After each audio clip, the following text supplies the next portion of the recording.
फिर बांग्लादेशी को खुद ही निमंत्रण देकर बुला रहे हैं, एक तरफ भगा रहे हैं, दूसरी तरफ निमंत्रण देकर बुला रहे हैं।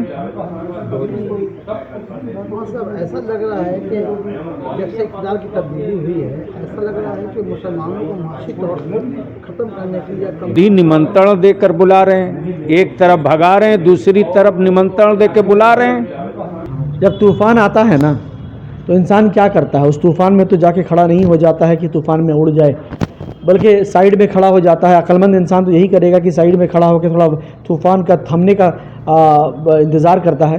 तो मुझे अक़लियतों की सूरत हाल और आगे बढ़ने का रास्ता के अनुमान से कलकत्ता के पार्क सर्कस में वाक़ा होटल आइवरी इन में एक तकरीब का इनेकाद किया गया, जिसमें मेहमान मुक़र्रिर की हैसियत से मौजूद थे बिहार माइनॉरिटी कमीशन के चेयरमैन मौलाना गुलाम रसूल बलियावी।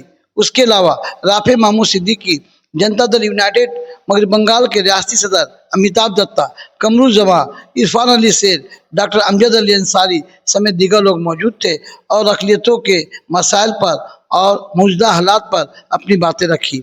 मैं साजिद परवेज, टाइम्स न्यूज़ 18, कोलकाता। पंचायत में कितने कब्रिस्तान वक्फ बोर्ड में हैं?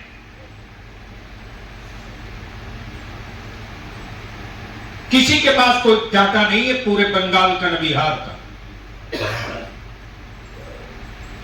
चौक चौराहों पर चीखा जा सकता है, जंग नहीं लड़ी जा सकती। और ये भी आज दीन के नशिस्त में मैंने उलमा की महफिल में क्लियर कर दिया है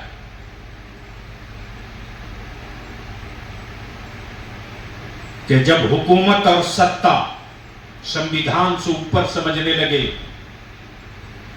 न्यायपालिका और जुडिशियली पक्षपात करने लगे,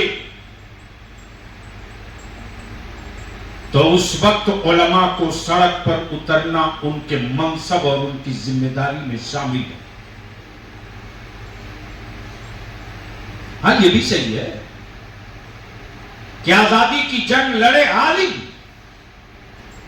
इस हालात में माइनॉरिटी कमीशन के चेयरमैन उनको भी काम करना पड़ रहा है। जो स्थिति आप देख रहे हैं, यहाँ पर माइनॉरिटी कमीशन है नहीं, अभी चेयरमैन को बना है, लेकिन आज के दिन में उनको तो वही हाल है।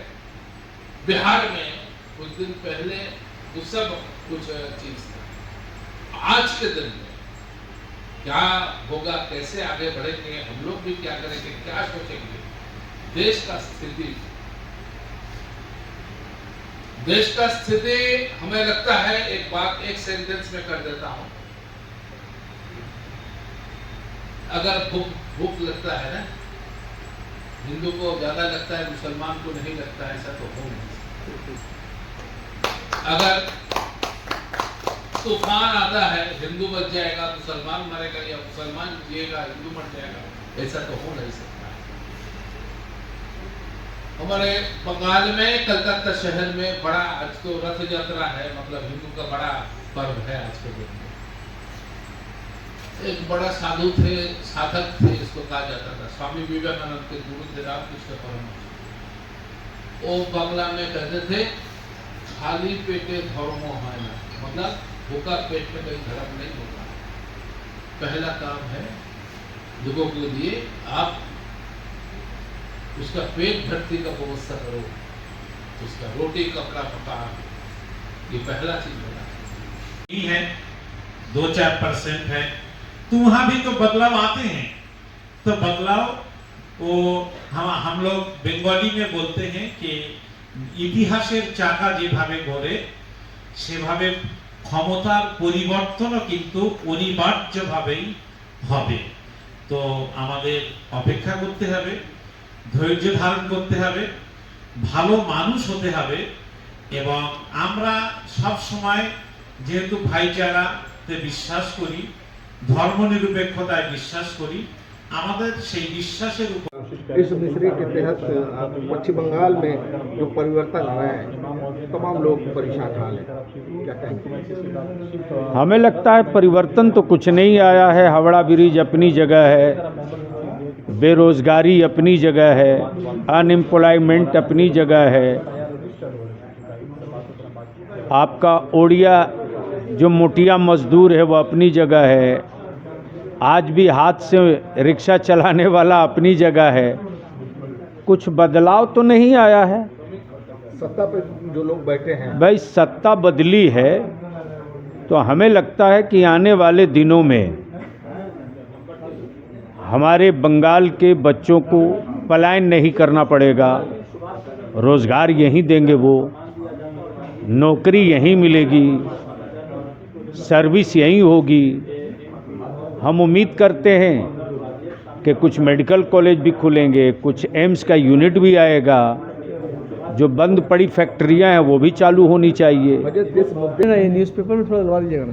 वेस्ट बंगाल के जो सियासी हालात है अभी बदले हुए, ऐसे हम मुसलमानों को कैसा कदम उठाना चाहिए? जब तूफ़ान आता है ना तो इंसान क्या करता है, उस तूफ़ान में तो जाके खड़ा नहीं हो जाता है कि तूफ़ान में उड़ जाए, बल्कि साइड में खड़ा हो जाता है। अक्लमंद इंसान तो यही करेगा कि साइड में खड़ा होकर थोड़ा तूफ़ान का थमने का इंतज़ार करता है।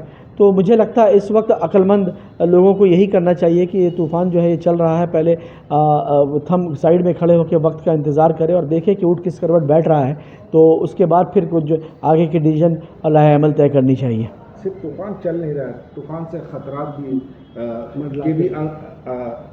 आमद की सुनवाई दे रही है। जब तूफ़ान चलता है और ख़तरात की जो जब ये होता है, जब बहुत ज़्यादा ख़तरा होता है, या फिर जब समझ जाइए समंदर में बहुत ज़ोर का जो है बाढ़ आता है और उस वक्त कोई स्विमर वहाँ का होता है तो वो ज़्यादा हाथ पैर मारता है तो डूबने का ख़तरा ज़्यादा हो जाता है। तो उस वक्त क्या करना चाहिए कि उस वक्त फ्लोट करना चाहिए। उसी तरह जब तूफ़ान चलता है तो उस वक्त ज़्यादा तूफ़ान में हाथ पैर मारने से जो है गड़बड़ ये हो जाता है कि कहीं जो है उसमें तूफ़ान के इसमें आप जो है लपेट में अपना आ जाए। तो बेहतर यही है कि साइड में खड़े रहें, इंतज़ार करें तूफ़ान थोड़ा सा थम जाए और फिर जो है आगे देखा जाएगा कैसे क्या। देखिए वक्त सबसे बड़ा मरहम होता है, वक्त से बड़ा मरहम कोई कुछ नहीं होता, वक्त सब तय करता है। ठीक है, कोई भी चीज़ परमानेंट ज़िंदगी में नहीं होता है।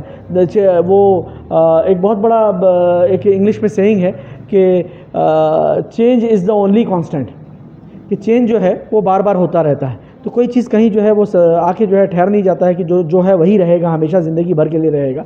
नहीं, कुछ भी जो है वो ज़िंदगी भर के लिए नहीं आया है, इसको भी बदलना है। इससे पहले जो भी था वो भी बदला है, उससे पहले जो था वो भी बदल गया, ये आया है ये भी बदल जाएगा। हमें वक्त का इंतज़ार करना चाहिए, सही वक्त का इंतज़ार करना चाहिए, तब हमें कुछ जो है डिसीजन लेना चाहिए कि आगे क्या करना चाहिए। सर तूफान जब आती तो बहुत कुछ बर्बाद और तबाह हो जाती है, ऐसे में कैसे? तो बर्बादी से बचाने के लिए जो कोशिशें होती हैं वो सब कोशिश करना चाहिए। हमारे पास हमारे हुकूमत में हमारी नुमाइंदगी नहीं है, उन्होंने एक भी टिकट मुसलमानों को नहीं दिया। मुसलमान किस तरह उनसे? देखिए ये मामला दूसरा है। मामला ये है कि हम लोगों ने एक पार्टी को चॉइस कर लिया था अपनी तरफ से। आज जो बलियावी जी ने कहा और जो रज़ा भाई ने भी एक बहुत अच्छी बात अपनी बात रखी कि हम लोग ओपन कह रहे थे कि हम एक पार्टी को वोट देंगे या एक पार्टी हमारा पार्टी है, बाकी कोई पार्टी को। तो उसी हिसाब से उन लोगों ने तय कर दिया कि जब मुसलमान अपने तय कर लिया तो हम भी तय कर लेते हैं, भैया हम मुसलमान को सीट नहीं देंगे, टिकट नहीं देंगे, तो नहीं दिया। मगर इसके अलावा भी अच्छी बात यह है कि असेंबली में 32 या 34 ये मुस्लिम कैंडिडेट्स हैं वहाँ पे, ठीक है, वो मुसलमान हैं। हम उम्मीद करते हैं कि वो लोग हमारी बात, हमारी ज़रूरियात वहाँ पहुँचाएंगे, हमारी बात वहाँ तक पहुँचाएंगे और हमारा काम जो है करवाने की कोशिश करेंगे। उम्मीद रखना तो सर फजूल सर ये लोग वहीं चले गए जहाँ वो लोग नहीं जा। सर इंडिविजुअल सोच है। हमारे बीच अभी बलियावी जी मौजूद थे जो एनडीए सरकार में हैं और बीजेपी के साथ नीतीश कुमार हमेशा रहे हैं और नीतीश कुमार रहकर भी जो है उन्होंने बहुत सारा काम किया है बिहार में, ऐसी बात नहीं है। नाउम्मीदी कुफ्र है, तो हम उम्मीद हमें जागे रखना चाहिए और उम्मीद रखना चाहिए कि कुछ बेहतर ही होगा। देखिए फैसला अल्लाह करता है, अल्लाह के हाथ में सब कुछ है। अल्लाह किससे कब का क्या काम लेगा हमें नहीं पता, बस हम अल्लाह से मांगते रहें, कोशिश करते रहें, इंशाअल्लाह ताला रास्ता खुद ब खुद निकल जाएगा।